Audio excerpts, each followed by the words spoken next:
रात का समय था। आसमान में काले बादल छाए हुए थे। चांद की हल्की रोशनी भी कभी कभी बादलों के पीछे छिप जाती थी। एक घना जंगल, जहाँ पेड़ों की शाखाएं अजीब अजीब आकृतियां बना रही थीं, और ठंडी हवा में किसी के फुसफुसाने जैसी आवाजें आ रही थीं।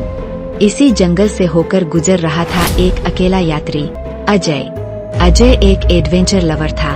उसे अकेले यात्रा करना पसंद था, लेकिन इस बार की यात्रा कुछ अलग थी। जैसे ही उसने जंगल में कदम रखा, उसे लगा कि कोई उसे देख रहा है।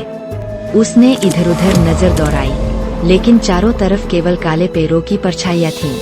कुछ दूर चलते ही उसे एक पुराना टूटा फूटा मंदिर दिखा।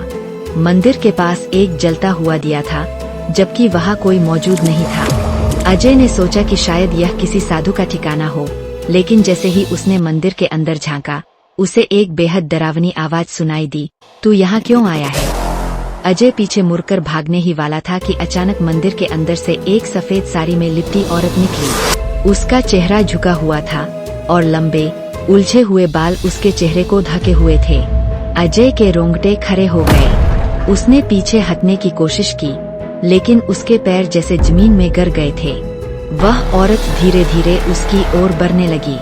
उसके कदम जमीन पर नहीं पड़ रहे थे, बल्कि वह हवा में तैर रही थी।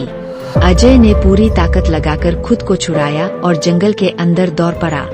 लेकिन जितना वह दौड़ता, उतना ही उसे महसूस होता कि वह उसी जगह वापस आ जाता है। थककर जब अजय एक पेड़ के पास बैठा, तो उसे एक बूढ़े बाबा दिखाई दिए। बाबा के कपड़े फटे हुए थे और उनकी आंखों में अजीब सी चमक थी। उन्होंने अजय को पानी दिया और कहा, बेटा, इस जंगल से बचना है तो इस औरत की कहानी सुनी होगी। अजय कांपते हुए बोला, कौन है ये औरत? बाबा ने बताया, यह औरत कोई और नहीं, बल्कि इस जंगल की रानी थी। लेकिन 100 साल पहले गांव वालों ने इसे जिंदा जला दिया था।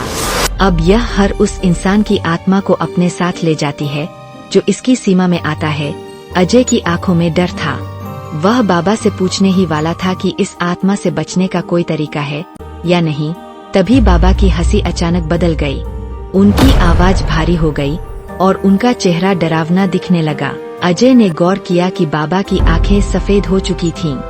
तू अब बच नहीं सकता, बाबा की आवाज गूंजी। अजय चीखना चाहता था, लेकिन उसकी आवाज गले में ही अटक गई। वह उठकर भागने लगा, लेकिन तभी किसी ने उसके कंधे पर हाथ रख दिया। वह धीरे धीरे मुड़ा और देखा, वही सफेद साड़ी वाली औरत उसके पीछे खड़ी थी। इसके बाद अजय कभी नहीं दिखा। आज भी अगर कोई उस जंगल में जाता है, तो उसे अजय की चीखें सुनाई देती है। कुछ कहते हैं कि वह अब भी वहाँ मदद की गुहार लगा रहा है, लेकिन कोई उसकी आवाज नहीं सुन सकता।